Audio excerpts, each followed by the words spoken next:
अस्सलाम वालेकुम रहमतुल्लाहि व बरकातुहू। दोस्तों, मैं आपका भाई याकूब शमशीर आपकी खिदमत में एक बार फिर हाजिर हुआ हूँ, आपका अपना प्रोग्राम 5 मिनट का मदरसा लेकर।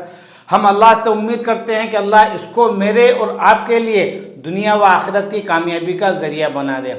दोस्तों, जिन लोगों ने अभी तक हमारे पिछले 7 एपिसोड नहीं देखे हैं वो हमारे यूट्यूब चैनल के ज़रिए, जिसकी लिंक हम नीचे डिस्क्रिप्शन में देंगे, या फिर हमारे फेसबुक पेज पर भी जाकर देख सकते हैं। हम ऑनलाइन देखने वाले दोस्तों से गुजारिश करेंगे कि वो इन वीडियोस को लाइक शेयर ज़रूर किया करें और चैनल को सब्सक्राइब ज़रूर करें, बेल आइकन पर प्रेस करना ना भूलें ताकि आपको हमारी जानिब से सबसे पहले दोस्तों अपडेट मिल सके। हम बढ़ते हैं अपने पहले मौजू की तरफ। हमारा पहला मौजू है दोस्तों अक़ीदा, और हमने आपको इब्तिदा से ही ये बात बताई है दोस्तों कि याद रखिए अक़ीदा ये सीखना ये हमारे लिए बहुत ज़रूरी है, क्योंकि हमारी आखिरत की कामयाबी का दारो मदार इसी के ऊपर है। तो दोस्तों याद रखिए अल्लाह रब्बुल आलमीन हमारा माबूद है, तो हमें इबादत भी सिर्फ उसी की करनी है। जितनी भी इबादतें अल्लाह रब्बुल आलमीन की है उसमें 3 किस्मों में तकसीम की जाती है। पहले कौली इबादतें।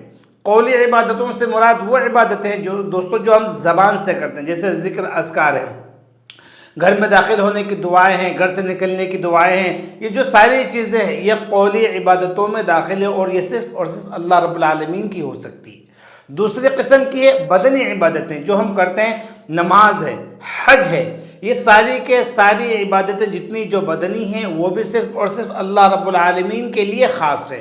और तीसरी जो है वो माली इबादत है, जिससे कुर्बानी है, ज़कात है, सदका खैरात है, ये सिर्फ अल्लाह रब्बुल आलमीन के लिए ही करना चाहिए। याद रखिए दोस्तों, अगर तीनों इबादतों में से अगर हम कुछ भी दूसरे के लिए करते हैं तो वो दोस्तों शिर्क होगा, और मुशरिक कभी भी जन्नत में दाखिल नहीं होगा। चलते हैं हम दूसरे मौजू की तरफ। आज का हमारा दूसरा मौजू है तारीख़ इस्लाम। दोस्तों, यूँ तो इस्लामी तारीख़ की इब्तिदा बहुत पहले से होती है, लेकिन उन तमाम तारीख़ को बता पाना मेरे और आपके लिए मुमकिन नहीं है। लेकिन हम दोस्तों कोशिश ये करेंगे कि इस्लाम की तारीख़ के बारे में हम ज़्यादा से ज़्यादा जान सकें। दोस्तों, आज हम एक ऐसी चीज़ के बारे में बात करेंगे जिसको अल्लाह रब्बुल आलमीन ने सबसे पहले पैदा किया, वो है कलम। अल्लाह के नबी सल्लल्लाहु अलैहि वसल्लम ने फरमाया, अव्वलु मा खलक़ल्लाहु कलम, कि अल्लाह रब्बुल आलमीन ने जिस चीज़ को सबसे पहले पैदा किया वो है कलम। फ़क़ाल लहू उक्तु, और उससे कहा कि लिखो, तो उसने कहा कि मैं क्या लिखूं? अल्लाह रब्बुल आलमीन ने फरमाया कि पूरी तकदीर को लिख दो, इंसानों की तमाम तकदीरों को लिख दो कि वो दुनिया में पैदा कब होंगे, क्या करेंगे, क्या नहीं करेंगे। उन सारे चीज़ों को अल्लाह रब्बुल आलमीन ने उस कलम के ज़रिए से लिखवा दिया। जो हो चुका वो भी, जो होने वाला है वो भी अल्लाह रब्बुल आलमीन ने कलम के ज़रिए लिखवा लिया। दोस्तों, इससे पता चलता है कि इस्लाम की इब्तिदा ही सबसे पहले। हम बढ़ते हैं अपने तीसरे मौजू की तरफ। हमारा आज का तीसरा जो उन्वान है कीमती वजीफ़ा। याद रखिए दोस्तों, आज लोग दर दर भटकते हैं, बाबाओं के पास जाते हैं। अगर आप ये एपिसोड देख रहे हैं तो इंशाल्लाह आपको अब कहीं भी जाने की ज़रूरत नहीं पड़ेगी। इस प्रोग्राम के ज़रिए हम आपको बहुत सारे वज़ाइफ बताएंगे।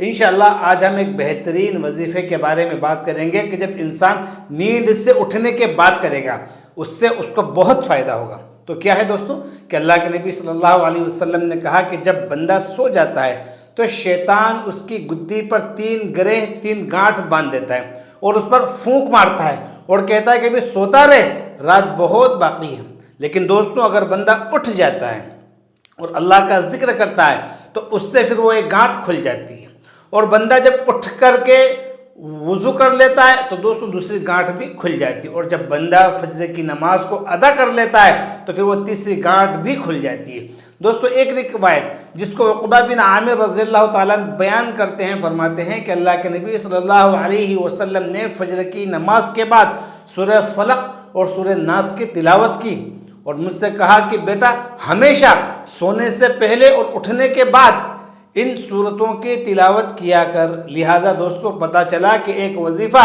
जो अल्लाह के नबी सल्लल्लाहु अलैहि वसल्लम ने सहाबी को बताया सोने से पहले और उठने के बाद का, वह है सूरह फलक और सूरह नास की तिलावत का करना। दोस्तों, यही सब चीज़ें हैं जिसमें हमारे लिए भी खैर है। तो दोस्तों, इन तमाम ही बातों का ख्याल रखें। हम आपसे रुखसत होते हैं, इंशाअल्लाह फिर अगले एपिसोड में मुलाकात होगी, नए उन्वानात पर हम बात करेंगे। अल्लाह रब्बुल आलमीन से दुआ है कि अल्लाह मुझे और आपको नेक अमल की तौफीक अता फरमाए। अस्सलामु अलैकुम व रहमतुल्लाहि व बरकातुहू।